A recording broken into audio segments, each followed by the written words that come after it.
ان کی ذمہ داری ہونی چاہیے، لیکن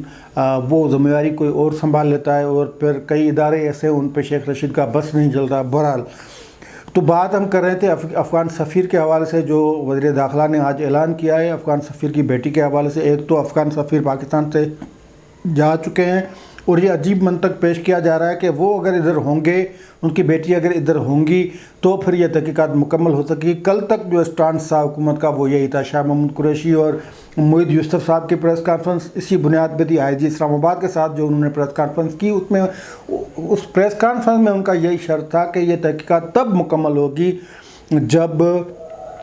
یہ افغان سفیر کی بیٹی پاکستان میں واپس آئے گی۔ ہم ان سے درخواست کرتے ہیں کہ وہ پاکستان چھوڑ کے نہیں جائیں، لیکن وہ پاکستان چھوڑ کے ترکی نکل چکے ہیں۔ پشاور کے ذریعے وہ پہلے افغانستان اور پھر ترکی چلے گئے۔ اس طرح تو تحقیقات نہیں ہوتی، لیکن ایک دن بعد یہ تحقیقات مکمل ہونے کا، تقریباً مکمل ہونے کا اعلان کر دیا ہے وزیر داخلہ، کیونکہ انچارج جو ہیں سیکیورٹی، انٹیریئر سیکیورٹی کے، تو ان کی طرف سے یہ اعلان ہوا ہے کہ یہ جو ہم نے جتنی بھی تحقیقات کی ہے اس میں افغان سفیر کی بیٹی کے اغوا کا معاملہ ثابت نہیں ہوتا۔ انہوں نے 200 گاڑیوں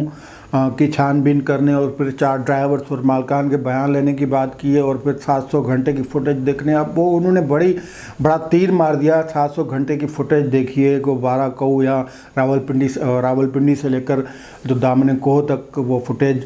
تو لیکن اس میں نتیجہ کیا نکلا؟ نتیجہ ایک تو شیخ رشید نے یہ نکالا کہ کوئی اغوا کی واردات نہیں ہوئی۔ اگر اغوا کی واردات نہیں ہوئی تو پھر کیا ہوا ہے؟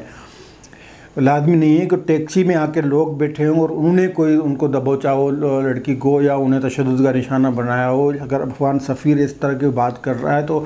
ٹھیک ہے، ایک وہ پہلو سازش کا ہم الگ چھوڑتے ہیں، لیکن پھر اگر اغوا نہیں ہوا تو کیا ہوا ہے یہ نہیں بتایا، اور پھر اگر کوئی واقعہ ہوا ہے پیش تو پھر اس میں گرفتاریاں کتنی ہوئی ہیں؟ مطلب ملزمان اب تک وہ پردے کے پیچھے کیوں ہیں؟ ملزمان کو ظاہر کیوں نہیں کیا جاتا؟ اور پھر اس تمام تفصیل جو ہے وہ نہیں بتائے گی، تفصیلات جو واقعے کی وہ بھی نہیں بتائے گی۔ اس لیے یہ سوال ان کی کارکردگی پہ بھی اٹھتا ہے، شیخ رشید کی کارکردگی پہ بھی اٹھتا ہے، ملک کی سیکورٹی پہ بھی اٹھتا ہے، اور جو ملک کی بدنامی ہوئی ہے اس کو کاؤنٹر کرنے کے لیے جو پالیسی بنائی گئی ہے اس پہ بھی اٹھتا ہے کہ ان تلوں میں، یعنی شیخ رشید کے دلوں میں تیل نکلنے والا نہیں ہے۔ اس طرح کی آج جو داسو ڈیم کے جو واقعے کے حوالے سے جو شیخ رشید نے اعلان کیا ہے وہ محض ایک اعلان کی حد تک تو صحیح ہے، لیکن یہ ایک بڑے منظم انداز سے جو دہشت گردی کی گئی ہے، تو دہشت گردی کے پیچھے کون ہے وہ نہیں بتایا گیا۔ پھر اس کے خلاف کارروائی، مطلب چلو چین جو کہ جوائنٹ انویسٹیگیشن میں شامل ہونا چاہتے تھے، چینی جو ادارے، ان کو بھی دعوت دے دی گئی، لیکن اس سے پہلے یہ تحقیقات مکمل ہو کر چین کو رپورٹ دے دی گئی، اور چین کو اطمینان بھی ہو گیا بقول شیخ رشید کے۔ اب یہ نہیں بتایا گیا کہ وہ کتنا مطمئن ہے اس رپورٹ سے، لیکن اس تحقیقات میں کیا کہا گیا یہ نہیں بتایا گیا۔ یہ بہت بڑا واقعہ ہے، بہت بڑا واقعہ سی پیک کے تناظر میں۔ سی پیک کے جب چین اور پاکستان کے تعلقات بہتر ہے، اکیلا چین ہی بچا ہے جو بہتر تعلقات کی کوشش کر رہا ہے، لیکن کچھ قوتیں وہ تعلقات خراب کرنا چاہ رہی ہیں، تو اس کے واقعے کی تفصیلات نہیں بتائیں گی۔ یہاں پہ ہم بات کریں گے رحمان ملک کی پریس کانفرنس کی، وہ بھی عجیب قسم کی، وہ جیسا کہ میں نے بتایا کہ رحمان ملک کو یا چودھری نثار یا شیخ رشید، وہ ایک ہی سکے کے دو الگ الگ، مطلب وہ ایک ہی سکہ ہیں، دونوں جو ان کے اطراف ہیں وہ بھی ایک ہی ہیں، مطلب۔ تو اس کا جو رحمان ملک نے پریس کانفرنس کیا فاٹف کے حوالے سے یا افغان سفیر کے حوالے سے، وہ بھی اس میں تو انہوں نے سرکاری جو مطالبات ہیں وہی دہرائے ہیں، اور اس میں ٹھیک ہے بھارتی وزیر خارجہ کا اور انہوں نے ان کی مذمت کی ہے، لیکن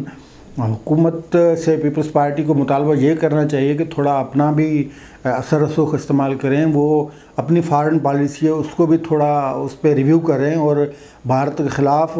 اپنی جو سفارت کاری ہے اس کو مضبوط کریں، اپنا کیس دنیا میں پیش کریں، اپنا کیس فیٹف میں پروف کریں، وہ اس کو پروف دے فیٹف کو کہ یہ ساری کہانی کے پیچھے بھارت لگا ہوا ہے، بھارت کے خلاف یہ ثبوت ہیں۔ وہ تو پاکستان کہ خود خارجہ پالیسی کی ناکامی ہے، لیکن رحمان ملک کہتا ہے کہ یہ ساری وہ اس کو انکار نہیں کیا جا سکتا، لیکن خود پیپلز پارٹی کو یہ مطالبہ کرنا چاہیے۔ اب تو شیخ رحمان ملک کی جو پریس کانفرنس ہے اس کو دیکھا جائے یا شاہ محمود قریشی یا حماد اظہر شیخ رشید کے پریس کانفرنس کو اب دیکھا جائے تو پتہ نہیں چلتا کہ رحمان ملک پیپلز پارٹی میں آ گئے ہیں یا شیخ رشید پیپلز پارٹی میں آ گئے ہیں، کیونکہ دونوں کی پریس کانفرنس تقریباً ایک ہے۔ تو پیپلز پارٹی کی جو لائن تھی وہ رحمان ملک انہوں نے